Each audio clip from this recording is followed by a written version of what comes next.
खाद्य सुरक्षा योजना से जुड़ी फाइनल अपडेट की बात करते हैं। खाद्य सुरक्षा योजना के फॉर्म पिछले 8-10 दिनों से नहीं भरे जा रहे हैं। वहां पर आधार एपीआई सर्विस वर्क नहीं कर रही है, इस तरह का कुछ एरर आ रहा है और ये मित्र धारक अपने ग्राहकों को एक बार संतुष्ट करने के लिए कह रहे हैं कि आधार की सर्विस काम नहीं कर रही है, इसलिए फॉर्म नहीं भरे जा रहे हैं। यहाँ पर मैं आपको बता दूं, अगर आधार की सर्विस काम नहीं करती तो इतने दिनों में तो इसका समाधान कर लिया गया होता और आसानी से हम फॉर्म भर सकते थे अभी, लेकिन इस समस्या का समाधान नहीं किया जा रहा है। इसका मतलब एक ही है और वो मैंने आपको पहले ही बताया था। खाद्य सुरक्षा योजना के फॉर्म अभी शायद अनिश्चित काल के लिए रोक दिए गए हैं, क्योंकि खाद्य सुरक्षा योजना में ऑलरेडी इतने सारे फॉर्म भरे जा चुके हैं। उनकी जांच होना जरूरी है, उनकी जांच होगी और उनमें से जो भी लोग पात्र पाए जाएंगे उन सभी का नाम खाद्य सुरक्षा योजना में जोड़ा जाएगा। और इस बार की अच्छी बात यही है कि जो भी लोग फॉर्म भर रहे हैं 99% खाद्य सुरक्षा योजना में जुड़ रहे हैं।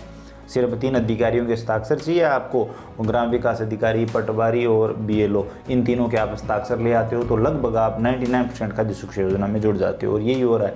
तो जितने भी फॉर्म भरे गए हैं आप ये मान के चलिए कि जुड़ेंगे। अब जितने भी फॉर्म भरे गए हैं वो सभी लोग खाद्य सुरक्षा योजना में जुड़ जाते हैं। उसके बाद अगर आंकड़ा बचता है, कुछ संख्या बचती है, तो खाद्य सुरक्षा योजना के फॉर्म दोबारा से शुरू किए जा सकते हैं। और जहां तक मुझे लग रहा है शुरू तो ज़रूर किए जाएंगे। अगर शुरू करने नहीं होते तो इस पोर्टल को पूरी तरह से बंद कर दिया जाता, लिखा हुआ जाता कि अभी पोर्टल बंद कर दिया गया है। पोर्टल को रखा हुआ है तो इसका मतलब ये है कि फॉर्म जरूर शुरू होंगे। शायद वो लास्ट मौका रहे और उसके बाद आपको कभी खाद्य सुरक्षा योजना का फॉर्म भरने का मौका नहीं मिले, क्योंकि सरकार के पास एक निश्चित आंकड़ा है कि हम इतने लोगों को ही गेहूँ दे सकते हैं। गेहूँ लेना सिर्फ गेहूँ के लिए ज़रूरी नहीं है, गेहूं लेना इसलिए भी ज़रूरी है क्योंकि अगर आप गरीब हो और अगर आपको बाई चांस हॉस्पिटल जाने की ज़रूरत पड़ जाती है, तब समझ में आती है खाद्य सुरक्षा योजना की अहमियत।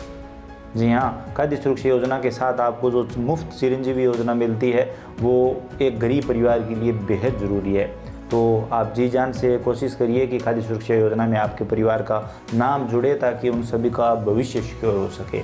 तो आपको खाद्य सुरक्षा योजना का लाभ मिल रहा है कि नहीं, कमेंट सेक्शन जरूर बताइए। क्या आपने फॉर्म भर रखा है? जिन्होंने फॉर्म भर रखा है फॉर्म को चेक करते रहिए। सेंडबैग अगर आता है तो उसको तुरंत क्लियर करिए ताकि आपका नाम खाद्य सुरक्षा योजना में जुड़ सके। मैं यहाँ पर यही कहना चाहता हूँ, अगर बाई चांस खाद्य सुरक्षा योजना के फॉर्म दोबारा से शुरू होते हैं तो वो आपके पास लास्ट मौका रहेगा। तो आप अपने डॉक्यूमेंट वगैरह तैयार रखिए और तुरंत फॉर्म सबमिट कर दीजिए। बाकी अभी लंबे टाइम से बंद है तो मुझे ये कोई सर्वर एरर नहीं लगता। आपको क्या लगता है आप कमेंट सेक्शन में जरूर बताइए। अगर वीडियो इन्फॉर्मेटिव लगा है तो लाइक करिए, अपने दोस्तों के साथ ज़्यादा से ज़्यादा शेयर करिए। आपने लगभग कितने खाद्य सुरक्षा योजना के फॉर्म भरे हैं कमेंट सेक्शन में जरूर बताइए। इसके अलावा अगर आपके मन में और कोई सवाल सुझाव है तो आप बेझिझक कमेंट सेक्शन में लिख सकते हैं। चैनल पर नए हो तो सब्सक्राइब करके घंटी का बटन जरूर दबा लीजिए ताकि हर वीडियो आपको सबसे पहले मिले। चलिए मिलते हैं अगले वीडियो में नई अपडेट के साथ।